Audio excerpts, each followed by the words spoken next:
Shiki was just an average delinquent who had been expelled from school, but when a mysterious stranger attacks him and kills his father, he learns that he has demon blood in his veins and decides to master his powers to get revenge.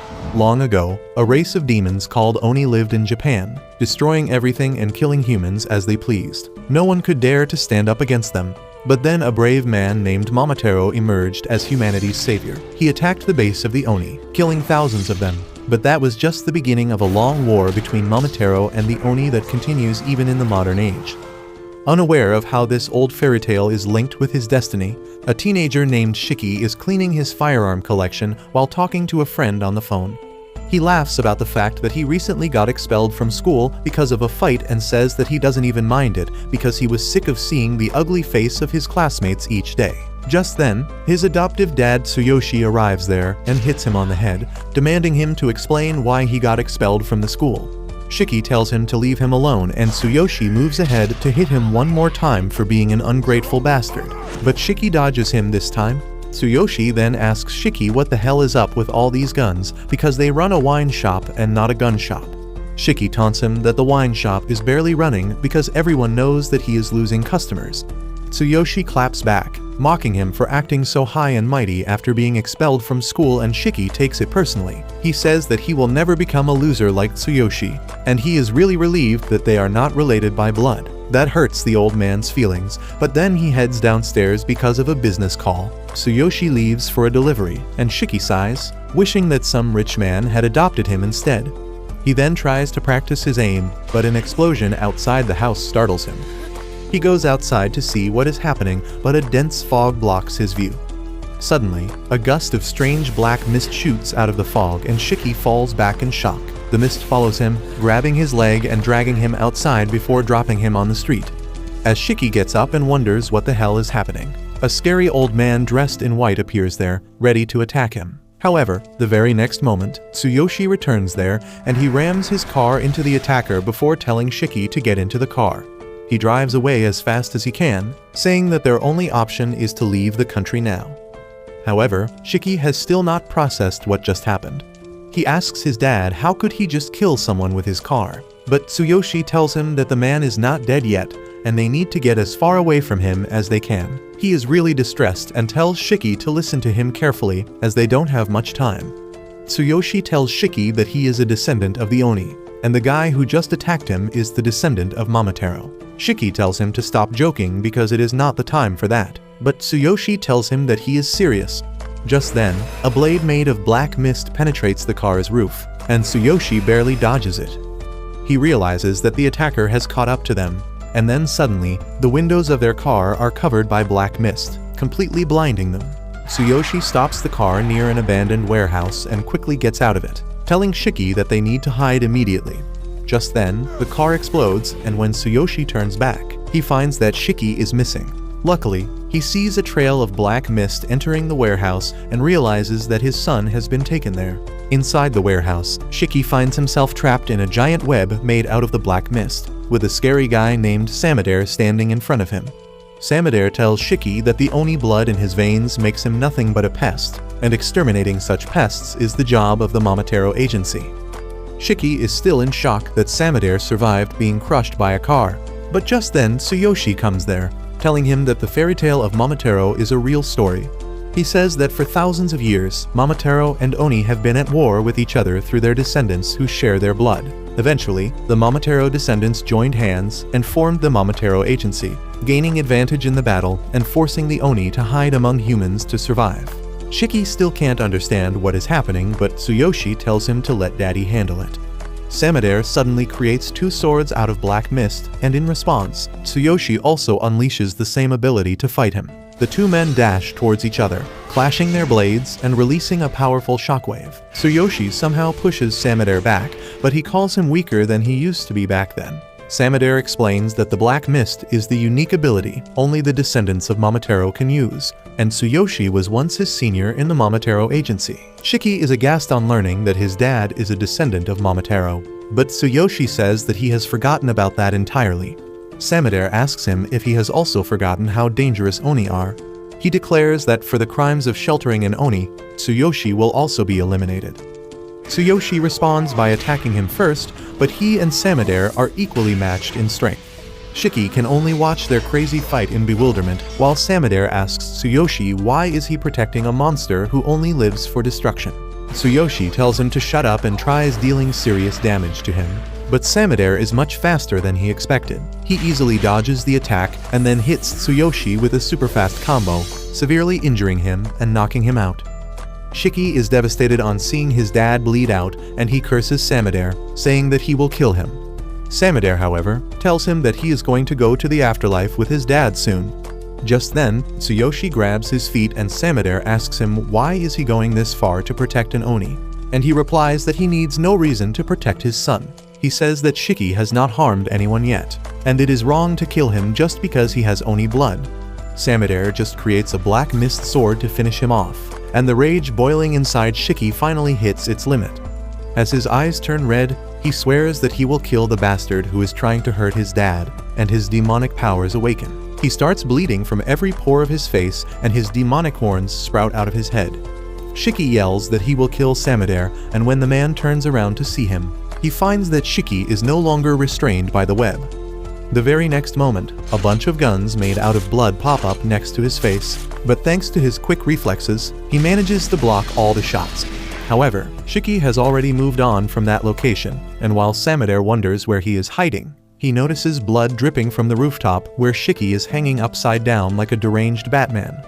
Seeing his blood-covered form, Samadare realizes that Shiki has awakened, and now he can fight by manipulating his blood. But that is not even the scariest thing about fighting an Oni.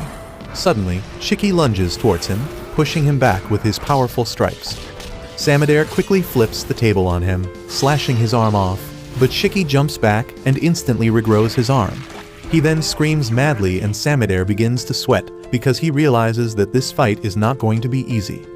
Shiki manifests his power in the form of numerous guns made out of blood, and Samadare is forced to use all his strength and speed to block the bullets. Just then, Shiki fires a freaking missile at him, and thanks to his instincts, Samadare dodges it by a very small margin, and the rocket explodes behind him. The old man is forced to run away from Shiki's ruthless assault, but then he throws his sword at him, hoping to take him down quickly. However, that is not nearly enough as Shiki quickly reaches him and kicks him away. Samadare is too tired and injured to move fast enough, and Shiki steps on his face before unloading a full military battalion worth of ammo on his ass. However, Samadare somehow manages to get away with his life, even though he is terribly injured. He curses Shiki, but then suddenly, Shiki collapses and the guns made of blood shatter. His Oni transformation is undone, and as he stares at his bloody hands, Shiki loses his mind, wondering what the hell just happened here. Samadare recalls this as a typical reaction of people who awaken their Oni powers for the first time. With his remaining power, he summons a black mist sword again, deciding to finish his job right now. However, just as he is about to stab Shiki, Tsuyoshi jumps in between them, sacrificing himself to save his son. Samadare asks him how he could risk his life to save the boy, even after seeing the monster he became.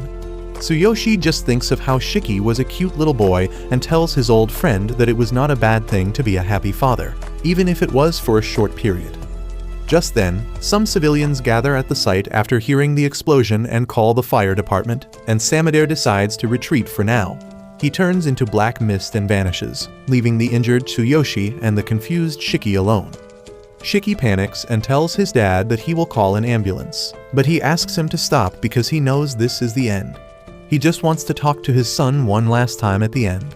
Tsuyoshi tells him that he could never tell him about his Oni lineage because that would mean telling him that there are people out to kill him.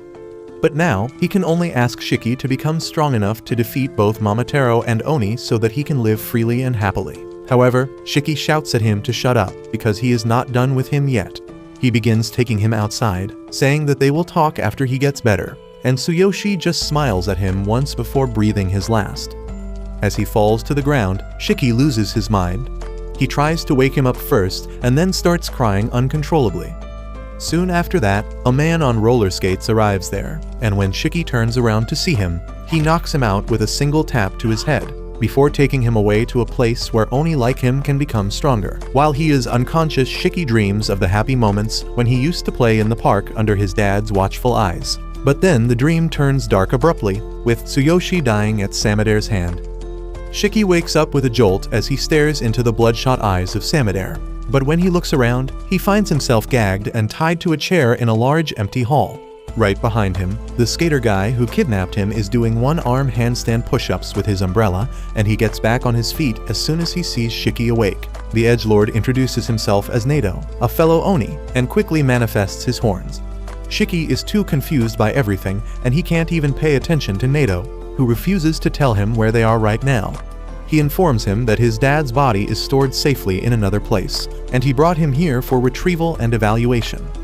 Nato then suddenly skates to the whiteboard in the corner and drags it closer to Shiki, before flexing how fast and efficient it is to use roller skates instead of walking.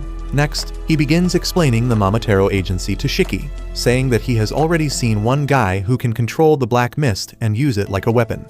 The Mamatero agency finds and hunts Oni, and in response, the Oni created their own agency to fight back. Nato says that his job is to find newly awakened Oni like Shiki and bring them to a safe place where he can evaluate if they are worthy of joining the Oni agency. With that brief intro, he puts the whiteboard back in its place and then removes Shiki's gag so that he can interview him. As soon as he removes the gag, Shiki starts yelling at him to free him. He also curses Nato, threatening to kill him if he has harmed his dad's body, and Nato immediately deducts a point from his score that is already 0. He calls Shiki a moron for not understanding what safely stored means because he mentioned it a couple minutes earlier. Shiki gets mad at him and says there is no way he can trust a shady edgelord like him, and Nato wasn't expecting anything else from him. He decides to deduct more points from Shiki's score the more he curses and demands to be set free, telling him to cooperate if he wants to pass the evaluation. Shiki doesn't give a shit about the evaluation, but he wants to be free quickly, so he tries holding his anger. However, he can't even do that properly, and Nato tells him to stop giving him the creepy look. Shiki snaps on hearing this, and Nato decides to evaluate him using a non-standard method because normal things don't seem to work with nut jobs. He takes off his tie, and before Shiki can even realize what is going on, Nato uses the tie to strangle him with his full strength. Shiki panics as he loses his breath, and Nato says that a creature's true nature is revealed when it is close to death, and that is what he wants to see. Shiki tries to resist with his full strength, but he can't get out of the chokehold even after bleeding from every hole on his face. He soon loses consciousness and Nato is disappointed in him, but the blood that Shiki just lost awakens as a result of its power. It turns into sharp spikes and attacks Nato, who dodges the attack without much difficulty. Suddenly, he finds a Gatling gun made of blood pointing at his head, and behind it, Shiki is in his berserker state. He opens fire at Nato and then backs away after he is satisfied.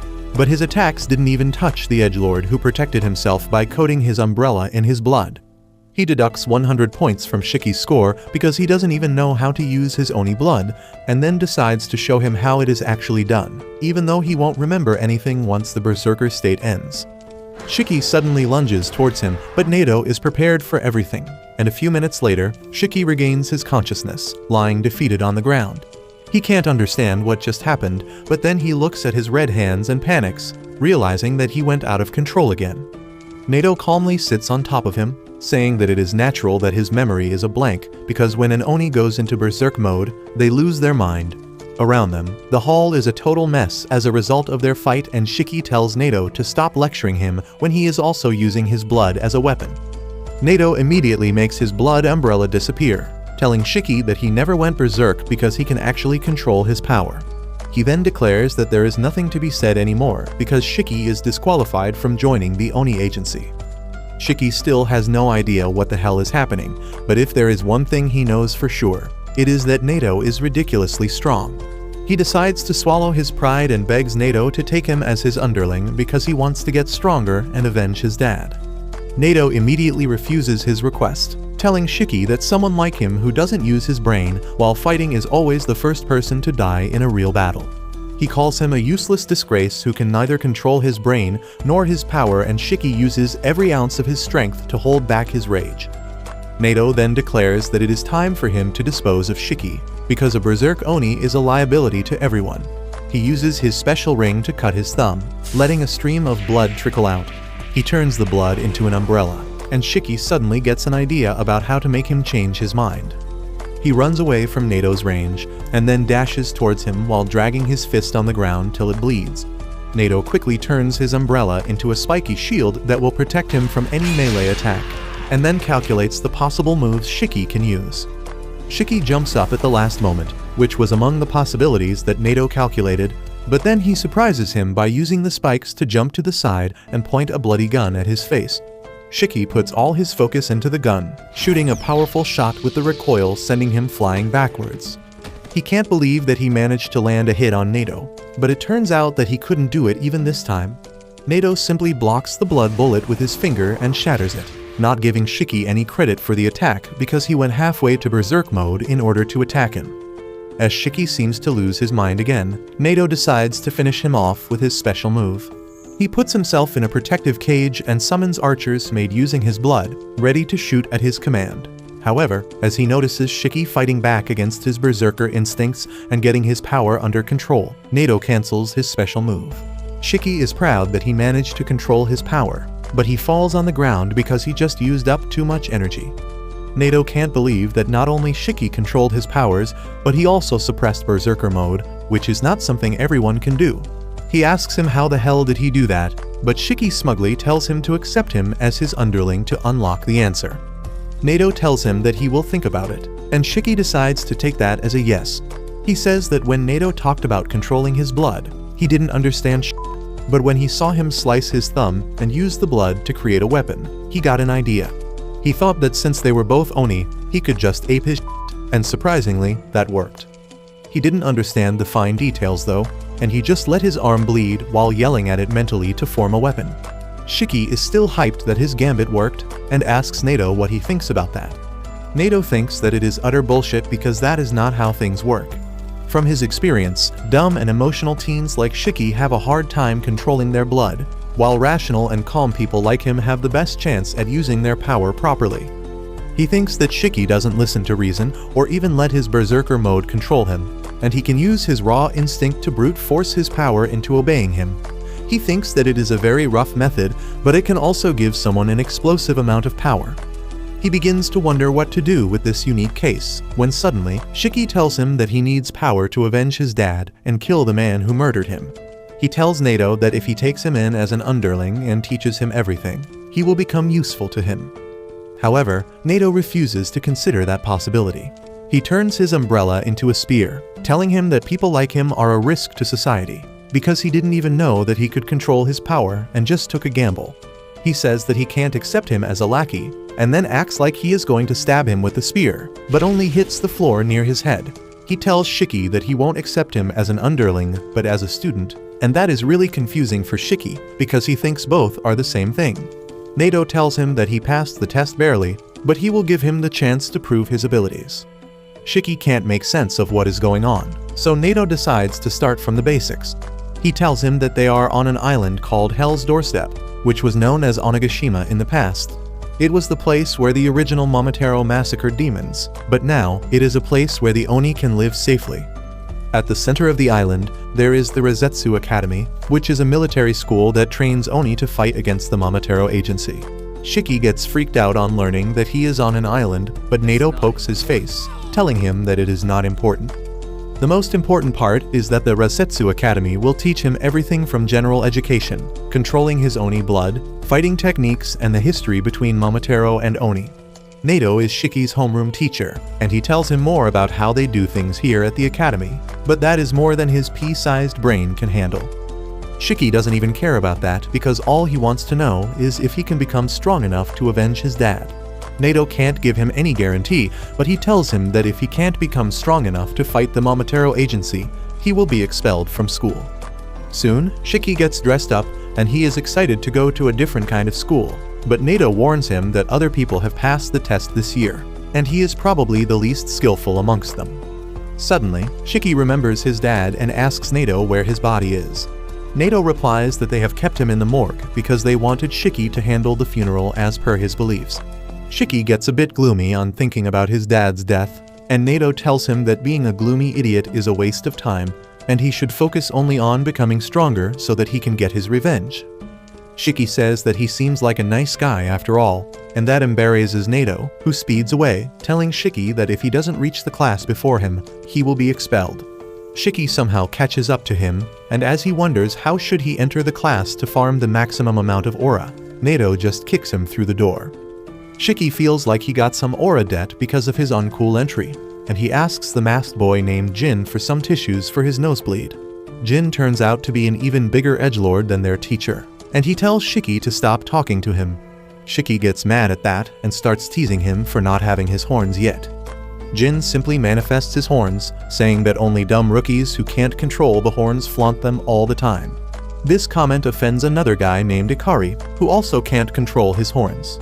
Things start getting tense in the classroom with Shiki getting up close and personal with Jin. However, before things can get violent, Nato suddenly arrives behind them and Shiki finds himself sitting right next to Jin without even realizing when it happened. Jin is equally shocked, but Nato doesn't have time to waste with what his students think. He says that for their first lesson, they are going to play a game of tag. He takes all the students to the forest, telling them that they have 1 hour to get back to the school while avoiding being caught by him. Nato then declares that anyone who doesn't make it back to school in the time limit will be expelled, and he doesn't care about Shiki's objection. He then tells the students that they are free to use their powers, and he will only use his in case someone goes berserk. Jin confidently says that he might get killed if he doesn't use his powers, and Nato has no issue with that. Instead, he says that if someone kills him, they will graduate instantly, and then they can join any squad that they wish to fight the Momotaro Agency.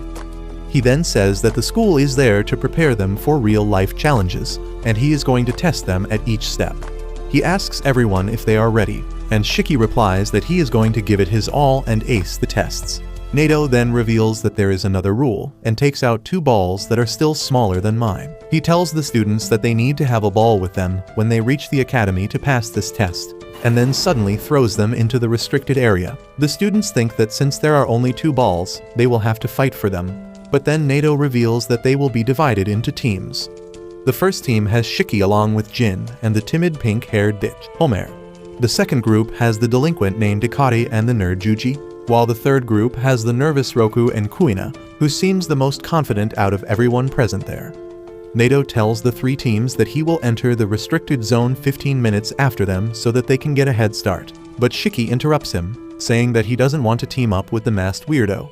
Nato tells him that he will be expelled if he can't work in a team, and he is forced to take his words back. After that, Homer politely introduces herself to Shiki, who has never had any sort of female interaction in his entire life. He immediately gets butterflies in his stomach as he sees Homer approach him, and he confidently tells her that he will protect her. She gets flustered on hearing this and tells him that he doesn't need to go that far, because all she wants is to not get in his way. Next, she goes to introduce herself to Jin, but he is an edgy Tate fan who doesn't even bother to respond to her. Homer's low self-esteem kicks in, and she starts crying and apologizing for talking to him. Shiki starts yelling at Jin for hurting the girl's feelings, and then he quickly moves on to comfort Homer, telling her that she should not ruin her cute looks by crying. He then returns to taunt Jin, but the Tate fan tells him to stop being a beta simp. Nato interrupts their quarrel and tells them to head inside because they don't have all day. Jin and Shiki immediately run towards the restricted forest, and after a while of staring around cluelessly, Homer also follows them. Inside, Jin starts jumping through the trees like a ninja from Naruto, thinking about how killing Nato will earn him his graduation and the right to join whichever squad he wants. He wants to take this chance to get on the front lines and face his greatest enemy again. But then suddenly, Shiki tries attacking him from behind, snapping him out of his internal monologue. Jin asks him what the hell is wrong with him, and Shiki replies that he is going to prove that he is stronger than him. Jin is all in for a fight as well, and he removes his mask to reveal some terrible scars around his mouth. Shiki is creeped out, but he says that only weaklings show off their old scars, but Jin doesn't fall for his taunts. He simply removes his gloves, revealing that his hand is covered in stitch marks too. He tears one of the stitches to let out his blood and turns it into circular saws. Shiki is shocked to see this because he thinks that the author of Chainsaw Man will sue them for copying his ideas. Jin tells him to stop wasting his time and run away if he is scared, but Shiki replies that if he runs away now, he won't be able to avenge his father's death. Jin is taken aback on hearing that, But then he suddenly grows menacing as he tells Shiki that they will never be able to understand each other. Shiki tells him that he doesn't want to understand him in the first place, and bites his thumb to release his blood. However, he fails to turn it into a gun this time and panics, wondering what exactly he should do to make it work. He decides to fight back using a stick because that's the only option he has, but he soon realizes that he is no match for Jin, who can cut trees with just one strike of his chainsaw arms. Meanwhile, Homer is trying to find the two boys when suddenly, she hears the loud thud from trees falling on the ground. She suddenly panics and her inferiority complex kicks in, thinking that she is not fit to be in a place like this. However, she cheers up a bit on thinking that Shiki called her cute, and she decides to look for him, not realizing that she was just a few feet away from one of the balls. At the same time, Shiki is trying to fight against Jin with his bare fists. Jin doesn't even use his chainsaw powers against him, and he is still able to whoop his ass with ease. Shiki keeps wondering how can he control his powers so easily, but then he realizes that Jin's ability is different from his or Nado's. He loses his focus while thinking about the true nature of their abilities, and Jin is able to knock him down with a single punch. Shiki feels frustrated because of this, and Jin decides to let the loser cry in peace. However, just as he starts walking around, Shiki gets back up on his feet, telling him that the fight isn't over. The pissed Jin just sends a chainsaw towards him, and at the exact moment, Homer arrives there. Thanks to her negative survival instincts, she doesn't even notice she is walking right in the line of fire. Shiki panics on seeing this, and luckily, he manages to get her to safety. Even though he gets slightly wounded in doing that, he quickly gets up from top of Homer and tells Jin to apologize to her. But Jin replies that it would have been her fault if she died from his weak attack. Shiki is pissed at this, but then suddenly, he hears Homer chanting she is sorry like a prayer. He tells her that it is not her fault, but Homer is in a trance and she suddenly starts bleeding out from her nose. The blood slowly takes the form of a giant human, and both Jin and Shiki freak out, wondering what in the name of Attack on Titan is this. Homer tells them both to run away because her female Titan is going to kill them. Just as she says this, the female Titan hits the ground with her full strength, and Shiki barely avoids getting hit by her attack. Jin, on the other hand, jumps right towards the female Titan to fight back, but his chainsaws can't do much damage to her giant body. Shiki asks Homer if she can't stop that thing, and she apologizes because she can't do anything. She suddenly collapses after losing too much blood, and Shiki decides to get her away from the female Titan to help her. However, he is shocked to see the Titan protecting her, and even Jin wonders if Homer's blood has a will of its own. Suddenly, the female Titan starts spitting blood violently, and while Jin hides behind a rock, Shiki takes the full force of the attack head-on. The crying Homer asks the female Titan to stop, calling her elder sister, and Shiki gets up, confused about what she means. Homer once again asks him to run, but Shiki refuses, saying that she will die of blood loss if he doesn't help her, and he doesn't want to see anyone else die in front of him ever again. Suddenly, the female Titan lets out a powerful roar whose shockwave reaches even the rest of the students outside the forest. Nado watches everything from a treetop, and he decides to let Shiki and Jin try to deal with Homer's blood release ability before he steps in. Back at the location of the battle, Shiki tries injuring himself to draw blood and use it as a weapon, but that doesn't happen. The female Titan attacks him and he dodges, but then the female Titan scoops up some rocks from the ground and hurls them at him. He takes a hit and gets flung away, but the thing that hurts him most is how pathetically weak he is right now. He has never lost a fight before, but now he is just a useless brat. He starts crying because of frustration, but then Jin comes out to join the fight and tells him to go home if he is going to cry like a bitch. Shiki gets mad at him and tells him that he was just sweating from his eyes, but Jin doesn't have time for that. He slices open his wounds again, and this time, he creates two different types of chainsaws on either arm. The damage he took from the female Titan's previous attack is still bothering him, but he is determined to win every fight in front of him. Nado just watches from afar, and he is impressed that Jin can create two types of weapons at the same time. He begins explaining how Oni blood can take any form they imagine, but it is often influenced by their past trauma, preferences, and experiences. Meanwhile, Jin rushes towards the female Titan, using the circular chainsaw to climb up. He then tries to ape Levi Ackerman by attacking the female Titan's neck, but she sacrifices an arm to protect herself. While he fights the female Titan, Shiki screams at his hand to make something. He wonders why he can't make a weapon when Jin can, But then suddenly, he realizes that Jin only makes things for cutting, and even Homer has a personal connection with her female titan. He thinks that he can make guns because he likes them more than an average American, and he suddenly figures out how to control his powers. On the other side, Jin is having a hard time fighting the female titan, who suddenly lets out a loud roar that bursts his eardrums. He loses his sense of balance and thinks that he is going to die, and even Nato gets ready to step in, but then Shiki declares that he will take the fight up now. He points a powerful grenade launcher at the female titan, and Nato is impressed that he figured it out. Shiki is thrilled to try out his new weapon, but then the female titan attacks him. He dodges her attack and then fires a grenade at her, blowing her apart instantly, and both Jin and Nato are stunned to see his power. The female titan starts vanishing as her fragments are scattered everywhere, and Homer loses consciousness. Meanwhile, Jin is still astonished by Shiki's firepower when it suddenly starts raining blood. However, it was just the blood scattered in the air from Shiki's previous attack, and it soon turns into normal rain. Jin realizes that Shiki's attack didn't just kill the female titan, but it also changed the weather. Shiki, on the other hand, doesn't even think about that. He starts heading towards Homer to see if she is fine, but then his vision gets blurry and he falls to the ground, unable to move. Just then, Nato comes there, telling him that he unleashed a ridiculous amount of blood just now, and that is why his body doesn't have any strength left. Shiki tells him that he can still go on and somehow forces himself to stand up.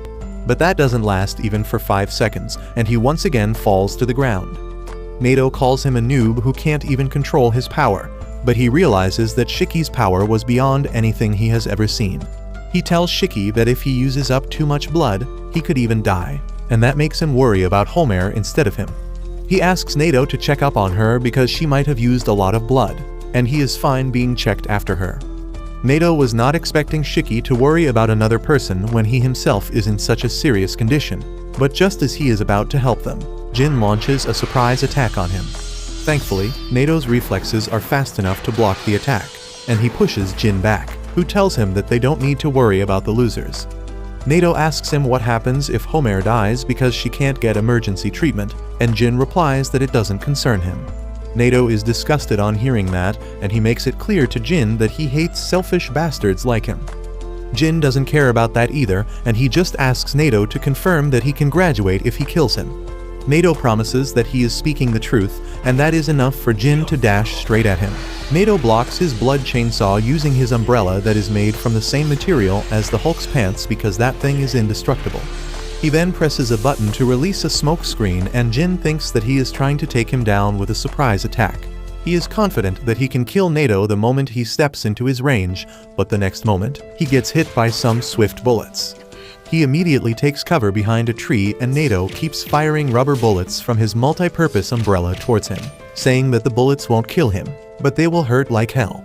He also purposefully targeted Jai's injured hand earlier for maximum damage. Jin realizes that Nato plans to keep a safe distance between them because he thinks that he can only use close-ranged weapons.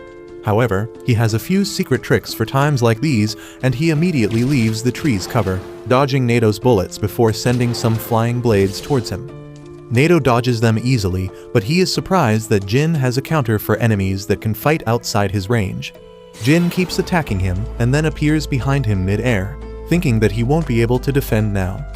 However, Nato just throws a bomb at him, and Jin panics. Luckily, it turns out to be another harmless smoke bomb, and Jin thinks that Nato is going to shoot him from a distance again. That is why he doesn't even anticipate Nato coming in from behind and hitting him with a spine-crushing punch.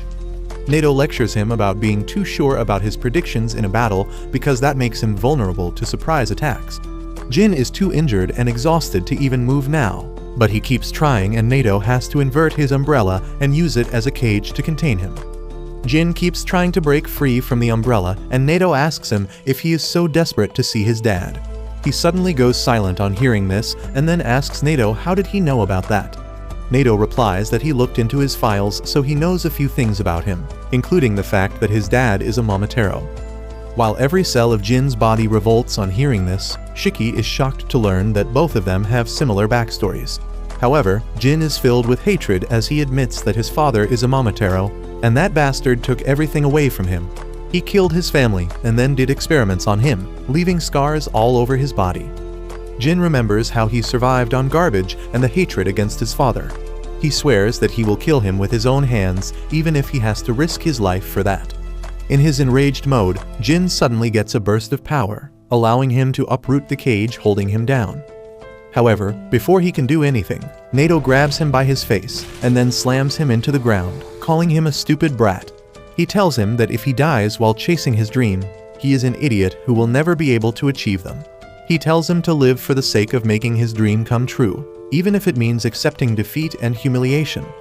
Jin finally stops moving with that, and then Nato calls the school to send the nurse because he has an injured student here. He informs the school that Homer has been retired from this test because of her blood loss, and Jin has also been tied up. Shiki, on the other hand, is still standing, and Nato tells him that he has barely 6 minutes before the time limit runs out. He has one of the balls in his hand and tells Shiki that he can either try to take it from him or find the remaining ball within 5 minutes and reach the school. Shiki says that it is not fair, but he has no choice except playing by Nato's rules. He immediately runs away, and Shiki decides to chase after him to see what he does. Meanwhile, Jin is sitting silently where he is tied to a tree when suddenly, Shiki pops out of the bushes nearby. He walks over to Jin, telling him that he will free him, but in exchange, he will have to work together with him. Jin is shocked by this offer, and Shiki says that neither of them can beat Nato on their own, but if they work together, they have a chance. Jin refuses, saying that being rescued by an idiot will lower his pride, and Shiki doesn't even bother to debate the point that he is an idiot. He asks Jin if his pride is more important to him than his goals, because he cannot achieve his goals just by sitting here. Jin asks him why does he even care about that, and Shiki reveals that his dad was a Momotaro too. Jin is shocked to hear this, and then Shiki pulls the good old Naruto on him, telling him that they are the same. Meanwhile, Nato is looking for Shiki, and since he can't find him, he doubts that he returned. Just then, he sees Shiki running away while cursing Jin, and decides to corner him immediately. Shiki stops as soon as Nato jumps in, telling him that he is running out of time while flexing his ball. Shiki starts cursing Jin in his mind, not because he is not helping him, but because despite being rescued, he wanted to be the one in charge. Just then, Jin jumps at Nato from above, aiming for the ball, but he easily dodges him. However, that was just a feint, and Jin's real move is to throw a stone tied to a rope at Nato. The rope loops around him, quickly restraining him, and then Shiki catches the other end.